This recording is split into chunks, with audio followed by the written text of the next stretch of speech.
এগুলো হলো অ্যারিস্টোফার্মার কিছু অ্যান্টিবায়োটিক। এখানে আছে কুইনোলোন অ্যান্টিবায়োটিক। কুইনোলোন অ্যান্টিবায়োটিকগুলোর মধ্যে হচ্ছে মক্সিফ্লক্সাসিন, যেটা অপটিমক্স 400 মিলিগ্রাম ট্যাবলেট হিসেবে আছে, আর আইভি ইনফিউশন হিসেবে আছে।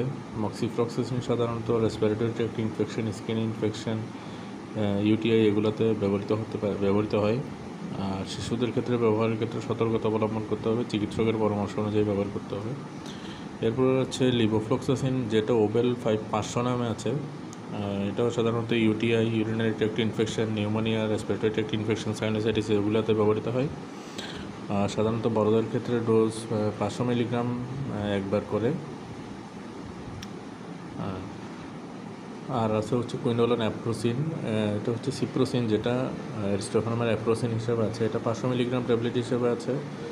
আর হচ্ছে প্রতি 5 ml 250 মিলিগ্রাম সাসপেনশন হিসেবে আছে। এটাও হচ্ছে ইউরিনারি ইনফেকশন, তারপরে জিআইটি ইনফেকশন, ডায়রিয়া এগুলোতে ব্যবহৃত হয়। বড়দের ক্ষেত্রে সাধারণত 500 মিলিগ্রাম ট্যাবলেট দিনে 2বার।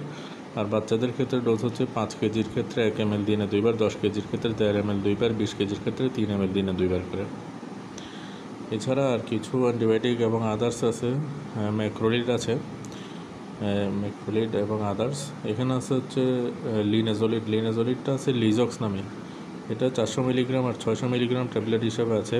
এটা একটা অক্সাজোলিডিনোন গ্রুপের অ্যান্টিবায়োটিক, যেটা সাধারণত সিভিয়ার স্কিন ইনফেকশন যেমন methicillin resistant staph aureus infection, vancomycin resistant infection এগুলোতে সিভিয়ার গ্রাম পজিটিভ ইনফেকশনে ব্যবহৃত হয়। এরপর আছে হচ্ছে অ্যাজিথ্রোমাইসিন। অ্যাজিথ্রোমাইসিনটা একটা ম্যাক্রোলিড। এটা সাধারণত respiratory infection, UTI, sexually transmitted infection, diarrhoea এগুলোতে ব্যবহৃত হয়। এটা 250 মিলিগ্রাম ট্যাবলেট হিসেবে আছে।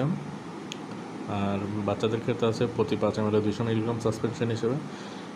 বড়দের ক্ষেত্রে এটা 500 মিলিগ্রাম ট্যাবলেট একবার করে 3 দিন, 5 দিন বা 7 দিন এভাবে। আর বাচ্চাদের ক্ষেত্রে এটা প্রতি 5 কেজির জন্য 2.5 ml করে একবার, 10 কেজি বাচ্চার জন্য 5 ml করে একবার, আর 20 কেজি বাচ্চার জন্য 10 ml করে একবার। এছাড়া এদের একটা কম্বাইন্ড কানের ড্রপ আছে, যেটা অডিকেয়ার। কানের ইনফেকশনের ক্ষেত্রে এটার চিকিৎসকের পরামর্শ ব্যবহার করতে হবে।